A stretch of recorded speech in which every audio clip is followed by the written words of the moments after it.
How do banks create money?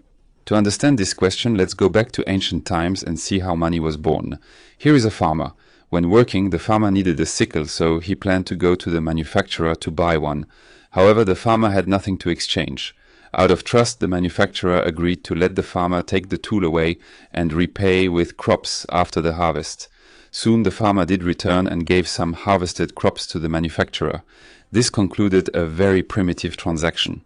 Later, people began to use more common goods such as cattle, antiquities, and salt to conduct similar trades, using scales to seem like equitable exchanges.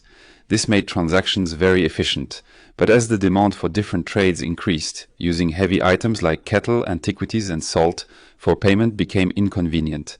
As metal coins are small in size, high in value, and can be preserved permanently, people eventually opted to use metal coins as a means of payment, greatly enhancing the convenience of trade and facilitating trade worldwide. The problem was that carrying so many coins for global transactions was still difficult. Thus, people's mindset began to shift again. Traders would select some reputable goldsmiths, store their gold coins with them, and pay a small storage fee. The goldsmiths would give traders a paper promissory note, promising traders could exchange their gold coins at any time.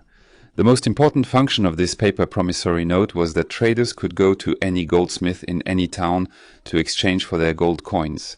Although this paper promissory note had no intrinsic value, it could be used like gold, thus acquiring the functions of money. People began to exchange a large amount of this paper money. As transactions continued, goldsmiths realized most people deposited their gold coins and withdrew less, so the goldsmiths lent the remaining gold coins to customers, provided lending notes, and required customers to repay with interest within a stipulated time. This way, the goldsmiths could earn a small amount of interest. For instance, if a goldsmith had 1,000 gold coins and lent 100 to a customer, they wouldn't actually give the customer 100 gold coins, but would issue a paper note worth 100 gold coins. The customer could use this paper note anywhere. Later, the customer would pay back 100 gold coins in principal and 5 in interest, and the goldsmith would ultimately earn 10.5 gold coins. The customer then could use this loan to consume in the market. This increased the total currency in circulation by 100, but the actual number of gold coins didn't increase. This meant people had 100 more money than actually existed.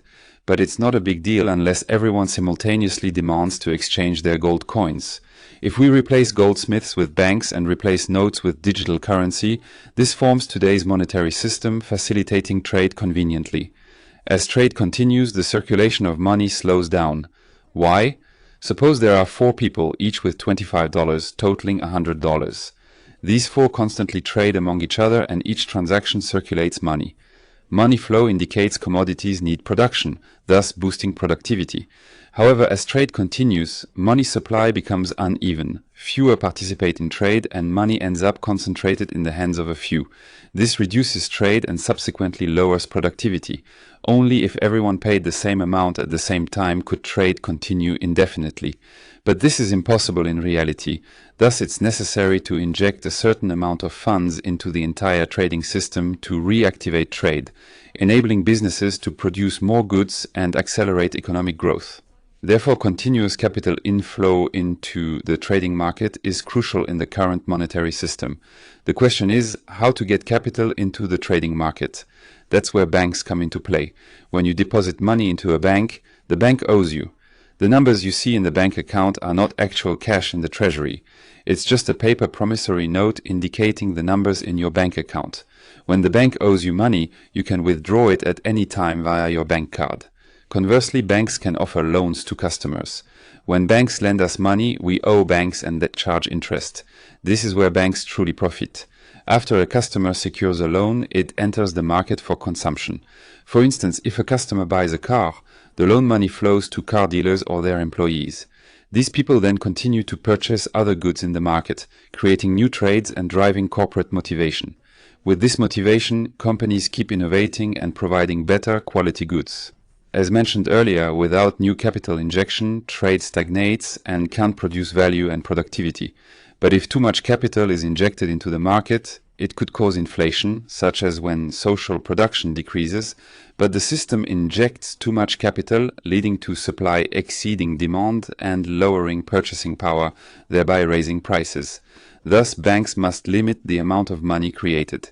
Generally, banks keep a certain deposit reserve and don't lend out all deposits. Additionally, to create new currency, the government issues bonds.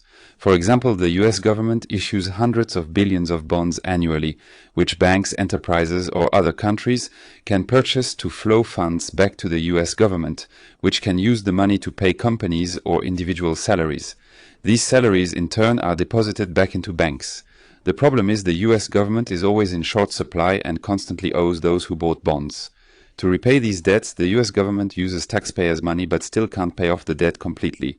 Thus, the US government continues to issue new bonds to get more funds, further increasing debt. Yet this cycle has to continue. It sounds bad, but this is how most countries worldwide operate.